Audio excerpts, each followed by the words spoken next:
News Bangla এখনকার prime time news নিয়ে আপনাদের সাথে আছি আমি সোমা, আর আপনারা দেখছেন নিউজ বাংলা নেটওয়ার্ক।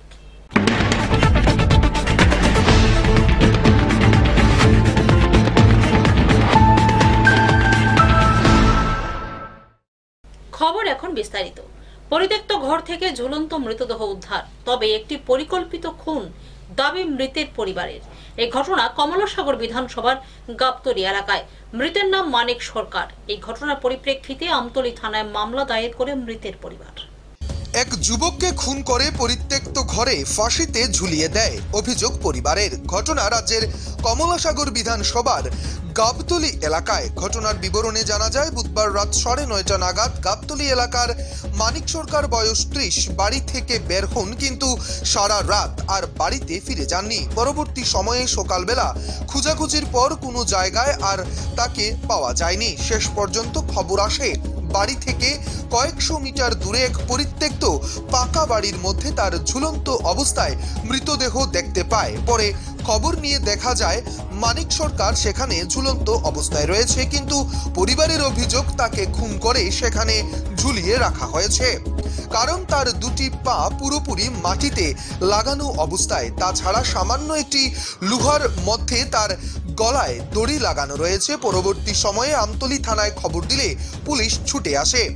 এদিকে মৃত মানিক সরকারের ভাইয়ের অভিযোগ, পরিত্যক্ত বাড়ির পাশে এক মহিলার ঘরে গত কয়েক মাস যাবৎ মদের আসর বসছে। বিভিন্ন জায়গা থেকে যুবকরা আসে। ওদিন রাতে মানিক সরকারও সেখানে এসেছিল। অভিযোগ, সেখান থেকে কোনো ঘটনা ঘটেছে হয়তোবা। পরবর্তী সময় তাকে মেরে ঝুলন্ত অবস্থায় রেখে চলে যায়। এদিকে পরিবারের পক্ষ থেকে আমতলী থানায় একটি মামলা দায়ের করা হয়। তা নিয়ে ওই এলাকায় চাপা চাঞ্চল্য বিরাজ করছে। তো সবসময় একটা আড্ডা থাকে যমুনা বাড়ির সামনে। যমুনা প্রায় সময় 3 দিনে বাইর যা তারাবাড়ি তারাবাড়ি থাকে। এই মন্দিরের মধ্যে সবসময় আপ ডাউন করে অনেক লোকই আয়। কেটা কেটা সব তো নাম জানি না, এখানে একটা গ্রুপের মতো আছে, সবাই এনে মদ টদ খা আড্ডা টাড্ডা দেয়। এইরকম আপনার কি ধারণা মনে হয়? অনেক যে একটা পরিস্থিতি যে মরাটা প্রায় অনেকেই দেখছে যে এটা যে সত্যিকারই কি নিজে ফার্স্ট ডে মরছে নাকি অন্য কোনো এটা মধ্যে ষড়যন্ত্র আছে, এটা তো সবাই দেখছে। আপনার কি ধারণা মনে হয়? আমার তো ওইটাই ধারণা, নিশ্চয়ই কেউ একটা আকাম কুকাম করে রাখাইছে দেখে, মানে অন্য কেউ মারছে মনে হয়, অন্য কেউ মারছে এমন একটা ধারণা। আপনার সন্দেহ হয়? সন্দেহ তো এমন কারোর আমি করতে পারি না, কিন্তু বিশেষ করে এই যমুনা বাইরের মধ্যে আড্ডাটা বেশি। তার বাইরের মধ্যে বিগত কিছুদিন আগে ঝগড়া হয়েছিল, মাথা ভাড়া লেছিল, তাই জামাই তাই মিল্লা, হ্যাঁ, এরপর এরকমই কিছু মানে একটা আগে করছিল। আপনি কি হয়েছে? হ্যাঁ, আমার বড় ছোট ভাই। কমলাসাগর থেকে নিজস্ব প্রতিনিধির রিপোর্ট, নিউজ বাংলা। রেগার কাজকে কেন্দ্র করে রাতের আধারে কমলাসাগর বিধানসভার নেহাল চন্দননগর পঞ্চায়েতের 31 নম্বর বুথের বুথ সভাপতি কমল কৃষ্ণ দাসকে ধারালো অস্ত্রের মুখে প্রাণী মারার চেষ্টা করে কতিপয় দুষ্কৃতী। অভিযোগের তীর সিপিআইএম কর্মীদের দিকে। পরবর্তী সময়ে দুই অভিযুক্ত দীপক রায় এবং নন্দন রায়ের বিরুদ্ধে বিশালপুর থানায় মামলা দায়ের করা হয়। কমলাসাগর বিধানসভার নেহাল চন্দননগর পঞ্চায়েতের 31 নম্বর বুথের বুথ সভাপতি কমল কৃষ্ণ দাসকে রাত্রিবেলা নিজ বাড়ি থেকে ডেকে নিয়ে প্রাণে মারার চেষ্টা করে দুই সিপিআইএম কর্মী। এমনই অভিযোগ। পরবর্তী সময়ে বুথ সভাপতির পক্ষ থেকে বিশালগড় থানায় দুই অভিযুক্ত দীপক রায় এবং নন্দন রায়ের বিরুদ্ধে মামলা দায়ের করে। ঘটনার বিবরণে জানা যায়, বুধবার রাত 9টার সময় নেহাল চন্দ্রনগর এলাকার বিজেপির বুথ সভাপতি কমল কৃষ্ণ দাসকে বাড়ি থেকে ডেকে নিয়ে রেগার কাজকে কেন্দ্র করে ধারালো অস্ত্র দিয়ে প্রাণে মারবার চেষ্টা করে বলে অভিযোগ। পরবর্তী সময়ে কমল কৃষ্ণ দাসের চিৎকারে এলাকার জনগণ জড়ো হলে দুই সিপিআইএম কর্মীরা সেখান থেকে পালিয়ে যায়। পরবর্তী সময়ে তাকে নিয়ে যাওয়া হয় বিশালগড় হাসপাতালে। জানা যায় তার বুকে এবং হাতে প্রচন্ড আঘাত লেগেছে। পরে থানায় মামলা দায়ের করে। এদিকে এ খবর ছড়িয়ে পড়তেই বৃহস্পতিবার সকালবেলা কমল কৃষ্ণ দাসের বাড়িতে উপস্থিত হন কমলাসাগর মণ্ডল সভাপতি সুবীর চৌধুরী, সহ সভাপতি দুলাল সরকার সহ অন্যান্য নেতৃত্বরা। সকলে একটাই দাবি রাখেন যে দীপক রায় এবং নন্দন রায়কে অতি দ্রুত গ্রেফতার করতে হবে, নতুবা থানা ঘেরাও করা হবে। এর আগেও দীপক রায় ওই এলাকায় এক সংখ্যালঘু মহিলাকে বলাৎকারের চেষ্টা করে তার বিরুদ্ধে মামলা করা হয়, কিন্তু আজ পর্যন্ত গ্রেফতার করা হয়নি। এদিকে অভিযোগ কমল কৃষ্ণ দাসকে পূর্বেও খুনের হুমকি দিয়েছিল দীপক রায় এবং তার ভাই নন্দন রায়। ফোনের মাধ্যমে শেষ পর্যন্ত বাড়ি থেকে ডেকে নিয়ে ধারালো অস্ত্র দিয়ে প্রাণে মারবার চেষ্টা করে। এখন দেখবার বিষয় পুলিশ সেক্ষেত্রে কি ভূমিকা গ্রহণ করে এবং কতদিনের মধ্যে তাদেরকে পুলিশ জালে তুলতে সক্ষম হয়। রাত 8:41 আমার ফোনে হুমকি দেয়। তারপরে 9টার দিকে আমার নন্দন রায় আর দীপক রায় 9টার সময় আমার ফোন করে বাইরে যাওয়ার জন্য রাস্তা যাই, তখন তারা হামলে পরে আমার উপর হামলা চালায়। ওরা দা লাঠি সোটা নিয়ে এসেছিল, আমার চিৎকারে এলাকাবাসী এসে আমাকে উদ্ধার করে। কমলাসাগর থেকে নিজস্ব প্রতিনিধির রিপোর্ট, নিউজ বাংলা। পূর্ব মেদিনীপুর জেলা প্রশাসনের নতুন ভবনের শুভ উদ্বোধন করলেন পশ্চিমবঙ্গের মুখ্যমন্ত্রী মমতা বন্দ্যোপাধ্যায়। 100 কোটি টাকা ব্যয়ে এই ভবনটি নির্মিত হয়েছে। এদিনের উদ্বোধনী অনুষ্ঠানে উপস্থিত ছিলেন নবনিযুক্ত জেলা শাসক বিভু গোয়েল সহ অন্যান্যরা। পশ্চিমবাংলার পূর্ব মেদিনীপুর জেলার তমলুক থানার অন্তর্গত নিমতৌড়িতে নবনির্মিত জেলা প্রশাসনের নতুন ভবনের শুভ উদ্বোধন করলেন ভার্চুয়ালি সভার মাধ্যমে বৃহস্পতিবার কলকাতার নবান্ন থেকে রাজ্যের মাননীয় মুখ্যমন্ত্রী মমতা বন্দ্যোপাধ্যায়। 100 কোটি টাকা খরচ করে ভবনটি নির্মিত হয়েছে। কলকাতার নবান্ন থেকে মুখ্যমন্ত্রী মমতা বন্দ্যোপাধ্যায় এই ভবনের উদ্বোধন করেন। তমলুকের নিমতৌড়িতে সেই সময় উপস্থিত ছিলেন নবনিযুক্ত জেলা শাসক ভিভু গোয়েল সহ অন্যান্য জেলা আধিকারিকেরা। জেলার মানুষের দীর্ঘদিনের প্রত্যাশা পূরণ হয়েছে।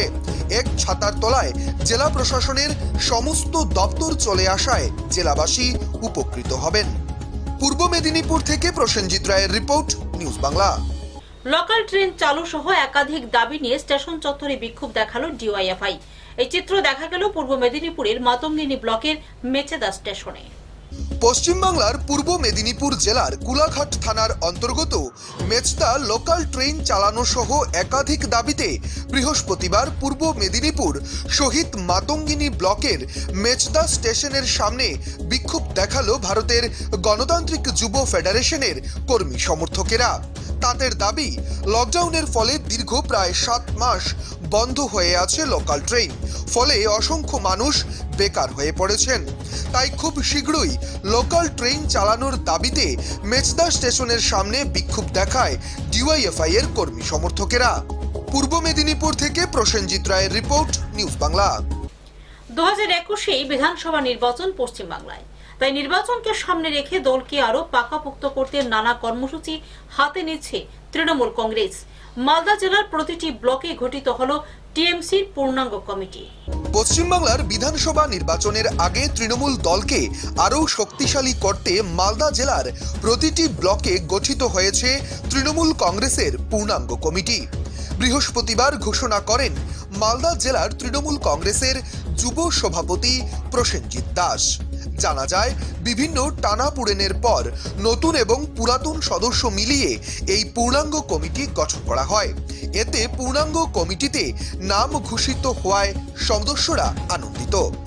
ঘোষণাপত্র পেয়ে মালদার চাচল 1 নম্বর ব্লক তৃণমূলের উদ্যোগে এক সাংবাদিক বৈঠক করা হয় বৃহস্পতিবার। দলীয় কার্যালয়ে সাংবাদিকদের মুখোমুখি হয়ে চাচল 1 নম্বর ব্লক তৃণমূলের সভাপতি জয়ন্ত দাস জানান, এই ব্লকের মোট 45 জনের যুব পূর্ণাঙ্গ কমিটি গঠন করেছেন জেলা নেতৃত্ব।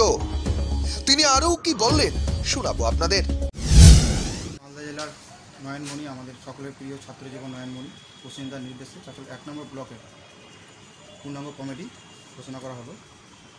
প্রেসিডেন্ট হচ্ছে জয়ন্ত দাস, ভাইস প্রেসিডেন্ট হচ্ছে Jasimuddin Sarkar, Rahanul Haque, Golam Mustafa Rocky, MD Firdous Islam, general secretary MD Saiduzzaman, Nurshed Ali, Belal Hossain, Nur Alam, Kaushar Hossain, Firoz Alam, Tanaiyar Arshad, Partha Sarkar, Shilpa Das. Malda থেকে উজির আলীর রিপোর্ট, নিউজ বাংলা।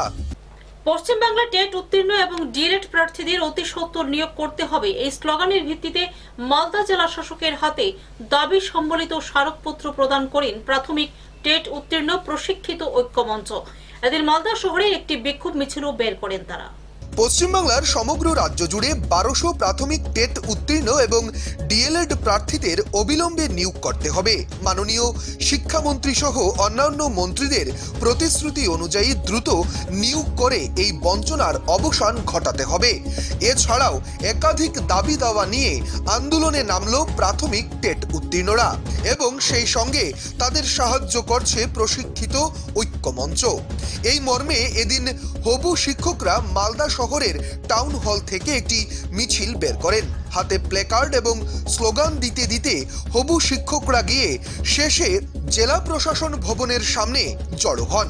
সেখানে বেশ কিছুক্ষণ অবস্থান বিক্ষোভের পর তারা জেলা শাসকের হাতে একটি দাবি সনদ তুলে দেন। আমরা ডেপুটেশন দিতে এসেছি ডিএমকে এবং ডিআইকে। আমরা 2015 সালে টেট উত্তীর্ণ প্রশিক্ষিত প্রার্থী। বর্তমানে আমরা যখন 2015 সালে টেট পরীক্ষা দিই, তারপরে যে আমাদের রেজাল্ট হয় আগস্ট মাসে 2016 সালে, তারপরে 2017 সালে ইন্টারভিউ হয় এবং তারপরে যে এমপ্যানেল হয়, কিন্তু আমরা প্রশিক্ষণহীন ছিলাম বলে এমপ্যানেল হতে পারিনি। কিন্তু পরবর্তীতে 2017 সালের 16ই অক্টোবর শিক্ষামন্ত্রী একটি নামী চ্যানেলে প্রতিশ্রুতি দিয়েছিলেন যে এই নিয়োগ প্রক্রিয়াকে সরলীকরণ করা হবে, অর্থাৎ যারা প্রশিক্ষণহীন আছে তারা যদি পরবর্তীতে প্রশিক্ষিত হয় বা ডিএলএড করে, এই প্রক্রিয়াকে সরলীকরণ করে ধাপে ধাপে নিয়োগ করা হবে। কিন্তু আজ পর্যন্ত আমরা দীর্ঘ 2 বছর ধরে প্রশিক্ষণ লাভ করেছি, কিন্তু তারপরেও শিক্ষামন্ত্রী নিজের প্রতিশ্রুতি পালন করছেন না। তাই আমরা বিভিন্ন সময় বিভিন্ন এমএলএ এমপি বিভিন্ন অফিসে আমরা ডেপুটেশন দিয়ে কোনো কাজ না হয় আজকে রাস্তায় নেমেছি, আজকে রাস্তায় আন্দোলন করছি বা ডেপুটেশন দিচ্ছি। এর পরবর্তীতে যদি কাজ না হয় তাহলে আমরা সারা রাজ্যব্যাপী অবস্থান বিক্ষোভে বসবো, অর্থাৎ বৃহত্তর আন্দোলন করব। মালদা থেকে নিজস্ব প্রতিনিধির রিপোর্ট, নিউজ বাংলা। আগামী 26শে নভেম্বর দেশব্যাপী ধর্মঘটের সমর্থনে মালদা গার্লস হাই স্কুলে এক কনভেনশন সংগঠিত করে কেন্দ্রীয় ট্রেড ইউনিয়ন সহ ফেডারেশনগুলো। উপস্থিত ছিলেন সিআইটিউ নেতা নুরুল ইসলাম সহ অন্যান্যরা। আগামী 26শে নভেম্বর 2020 সারা দেশব্যাপী ধর্মঘট সফল করতে পশ্চিমবাংলার মালদা গার্লস হাই স্কুলে কেন্দ্রীয় ট্রেড ইউনিয়ন সমূহ এবং ফেডারেশনগুলোর আহ্বানে অনুষ্ঠিত হয় এক কনভেনশন। উপস্থিত ছিলেন সিআইটিউ নেতা নুরুল ইসলাম, আইএনটিইউসির জেলা সভাপতি লক্ষ্মী গুহ সহ অন্যান্যরা। উল্লেখ্য, আগামী 26শে নভেম্বর 2020 কেন্দ্রীয় সরকারের শ্রমজীবী এবং সাধারণ জনগণের গণতান্ত্রিক এবং সাংবিধানিক অধিকারের উপর প্রবল আক্রমণের প্রতিবাদে এবং পুঁজিপতিদের স্বার্থ রক্ষাকারী নীতির বিরুদ্ধে সারা দেশের কেন্দ্রীয় ট্রেড ইউনিয়ন সমূহ এবং ফেডারেশনগুলোর আহ্বানে ধর্মঘটের ডাক দেয়া হয়েছে। সেই ধর্মঘটকে সাফল্যমণ্ডিত করে তুলতে 5ই নভেম্বর 2020 এই কনভেনশন বলে জানিয়েছেন আইএনটিইউসির জেলা সভাপতি লক্ষ্মী গুহ। নভেম্বর আমাদের যে সাধারণ ধর্মঘট রয়েছে, প্রত্যেকটা ট্রেড ইউনিয়ন মিলে আজকে আমরা এখানে সামিল হয়েছি সভাতে। আমাদের আলোচনা সভা যে সমস্ত এই যে মোদী সরকার এবং মমতা ব্যানার্জির সরকার যে সমস্ত কিছু বিক্রি করে দিচ্ছে সেটা নিয়ে একটা আলোচনা, আর সাধারণ ধর্মঘট নিয়ে সেটাও একটা আলোচনা। আমরা আলোচনা যে আগামী দিনে মানুষের ভবিষ্যৎটা কোন দিকে যাচ্ছে, বিমা থেকে স্টার্ট করে আমরা দেখেছি রেল অবধি সবই বিক্রি করে দিয়েছে। আজকে পেঁয়াজের দাম বা সবজির দাম যেইভাবে বেড়েছে, সব কিছু নিয়ে আজকে আমাদের এই সমাবেশ আলোচনা। মালদা থেকে নিজস্ব প্রতিনিধির রিপোর্ট, নিউজ বাংলা। 4 বছর ধরে অফিস কাছারিতে দৌড়েও মিলল না কন্যা ভাতা। ফের নতুন করে কাগজপত্র জমা করার নির্দেশ প্রশাসনিক আধিকারিকদের। এরকমই অভিযোগ তুললেন সোনামুড়া মহকুমার ময়নামা গ্রামের বাসিন্দা শিউরি আক্তার। কন্যা ভাতা বলে সরকারি একটি সাহায্য আছে, তা গ্রাম অঞ্চলের অনেক মহিলারাই জানেন না। জানলেও কি হবে, ভাতার কাগজ জমা করলেও সে অফিস ঘরেই পড়ে থাকে। তাদের শুধু টাকা গোনার জন্যই রেখেছে সরকার। এমনই অভিযোগ সোনামুড়া মহকুমার ময়নামা গ্রামের 1 নং ওয়ার্ডের বাসিন্দা শিউলি আক্তার নামের এক গৃহবধূর। শিউলি আক্তারের 2 কন্যা সন্তান, তিশা আফরিন 9 বছরের এবং সাদিয়া আফরিন 4 বছরের। দীর্ঘ 4 বছর আগে কন্যা ভাতার জন্য আবেদন করেও পায়নি ভাতা। 4 বছর পর এখন আবার বলছেন আগের ভাতাগুলি নাকি বাতিল হয়ে গেছে, কিন্তু তাদের অভিযোগ বাম সরকার থাকাকালীন অনেক কষ্ট করে ভাতার জন্য কাগজ জমা দিয়েছিলেন, কিন্তু রাম আমলে এসে বলছে এগুলি আর হবে না নতুন করে জমা করার জন্য। তাহলে কি দীর্ঘ 4 বছরের ভাতা থেকে বঞ্চিত এই মধ্যবিত্ত পরিবারের সন্তানরা? শিউলি আক্তার দাবি, তাদের 4 বছরের ভাতা থেকে বঞ্চিত হওয়ার ক্ষতিপূরণ দেওয়ার জন্য। কারণ যখন 2018 বিধানসভা নির্বাচনের সময় বিজেপি প্রতিশ্রুতি দিয়েছিল ভাতার ব্যবস্থা করে দেবে, কিন্তু দীর্ঘ 3 বছর গড়িয়ে গেলেও ভাতার মুখ দেখেনি। এখন আবার নতুন করে প্রতিশ্রুতি দিচ্ছে বলে অভিযোগ করেছেন মহিলা। আমি ভাতা জমা দিয়েছি দীর্ঘ 4 বছর হয়েছে। অনেক কষ্ট করে জমা দিয়েছি, ঘরের ভিতরে কাজকর্ম করে বাইরে গেছি। বাইরে যাই আমি আধার কার্ড বার করছি, বাচ্চার এটা লাগবো ওইটা লাগবো। এরপর আমি মতিনগর ব্যাংকে গেছি, জয়েন্ট অ্যাকাউন্ট লাগবো। আমি অনেক কষ্ট করে জমা দিছি, অনেক কয়েক মাস লাগছে আমি এটি রেডি করে জমা দিছি। জমা দেওয়ার পরে এখন কইতে আছে আমি আজকে 4 বছর হয়েছে জমা দিছি। 2 বাচ্চাটা জমা দিছি। এক বাচ্চার আমার বয়স প্রায় 9 বছর হয়ে গেছে, আর এক বাচ্চা 5 বছর। আমি এখন 2 বাচ্চার কাগজটি জমা দিছি। এখন কইতে আছে বাতার কাগজ সবকিছু বাত নতুন করে আবার জমা দিতাম। এটা কি করে হয়? আমি এত কষ্ট করে জমা দিছি, আমি অনেক কষ্ট করে জমা দিছি। এখন কইতে আছে বাত, আমি টাকা আমার খরচ হয়েছে। আমি এটা ওইটা করতে না, কাগজ টাগজ বার করতে, আমি অ্যাকাউন্ট করতে, গাড়ির ভাড়া আইতে যেতে অনেক টাকা আমার খরচ হয়েছে। এখন কইতে আছে বাত, তারা এখন বাদ করলে কি আমার এটা কেমন কেমন। সোনামুড়া থেকে মোহাম্মদ মামুনের রিপোর্ট, নিউজ বাংলা। কৈলাসহরে পথ চলতি মানসিক এবং প্রতিবন্ধী ভবঘুরেদের পাশে দাঁড়ালো সামাজিক এবং সাংস্কৃতিক সংস্থা আবহমান। নিজেদের উদ্যোগে বিনামূল্যে বিতরণ করছেন রান্না করা খাবার। দীর্ঘ 50 দিন ধরে এই কর্মসূচি চালিয়ে যাচ্ছেন কর্মকর্তারা বলে জানা যায়। আবারও কৈলাসহরে এক ব্যতিক্রমী প্রমাণ দিল সামাজিক ও সাংস্কৃতিক সংস্থা আবহমান। কোনো রাগঢাক ছাড়াই একদম প্রচারের আড়ালে রেখে সমাজের নিপীড়িত, শোষিত, বঞ্চিত মানুষের জন্য নীরবে প্রতিদিন কাজ করে যাচ্ছে আবহমান এই সামাজিক সংস্থাটি। একেবারে নিজেদের উদ্যোগে, নিজেদের কাঙ্ক্ষিত পরিশ্রমের, পরিবারের সদস্যদের জন্য জমানো অর্থ থেকেই আবহমান সামাজিক সংস্থার সদস্যরা প্রতিদিন সমাজের জন্য করে যাচ্ছে। সারা দেশের সাথে যখন আমাদের রাজ্যেও করোনার মহামারী শুরু হয়, ঠিক সে সময় থেকেই এই সংস্থার সদস্যদের দেখা গিয়েছিল কখনো চা বাগানে শ্রমিকদের বাচ্চাদের পাশে দাঁড়িয়ে মাস্ক, বই, খাতা, কলম সহ বিভিন্ন পাঠ্য সামগ্রী ও মেডিকেল ইকুইপমেন্ট বিনামূল্যে বিতরণ করতে। আবার কখনো দেখা গেছে পুর পরিষদের সাফাই কর্মীদের পাশে দাঁড়িয়ে গ্লাভস সহ বিভিন্ন মেডিকেল ইকুইপমেন্ট বিনামূল্যে বিতরণ করতে। কখনো দেখা গেছে কৈলাসহরের ফুটপাতের হকার সহ ছোট ছোট ব্যবসায়ীদের পাশে দাঁড়িয়ে স্যানিটাইজার সহ ডাস্টবিন বিনামূল্যে বিতরণ করতে। এর সবকিছুই করা হচ্ছে 100% প্রচারের আড়ালে থেকে। বর্তমান এই মহামারীর মধ্যেও আবহমান একেবারে ভিন্নধর্মী কাজ করে অবাক করে দিচ্ছে সবাইকে। কৈলাসহরের পথ চলতি মানসিক প্রতিবন্ধী ও মানসিক ভারসাম্যহীন মানুষদের পাশে দাঁড়িয়ে প্রতিদিন দুপুরবেলা নিজেদের উদ্যোগে রান্না করা খাবার বিনামূল্যে বিতরণ করে যাচ্ছে সংস্থার সদস্যরা। আজও এর ব্যতিক্রম হয়নি, বরং আজ 50তম দিনে পা রেখেছে এই সংস্থা। অর্থাৎ লাগাতার 50 দিন ধরে আবহমান সামাজিক ও সাংস্কৃতিক সংস্থার সদস্যরা একেবারে নিজেদের উদ্যোগে প্রতিদিন দুপুরে রান্না করা খাবার বিনামূল্যে বিতরণ করে যাচ্ছে। এ ব্যাপারে সংস্থার সভাপতি পিঙ্কি দেব বলেন, আমাদের অ্যাকচুয়ালি 100 দিনের কর্মসূচি, তো আমরা ভাবছি যে 100 দিনের কর্মসূচির মধ্যে আমরা যারা অভুক্ত আছে এবং মানসিক ভারসাম্যহীন ওদের খাওয়াবো প্রতিদিন দুপুরবেলা। তো মোটামুটি কতদিন হলো এই পর্যন্ত চলছে? আজকে 50 দিন কমপ্লিট হলো। 50 দিন। তো কতদিন চলবে এইভাবে? 100 দিনের কর্মসূচি আমাদের আপ টু ডিসেম্বর পর্যন্ত কনফার্ম আমরা করব, কিন্তু সকলের সহযোগিতা থাকলে আমরা সামনে করার চেষ্টা করব। কৈলাসহর থেকে দেবাশিস দত্তের নিউজ বাংলা।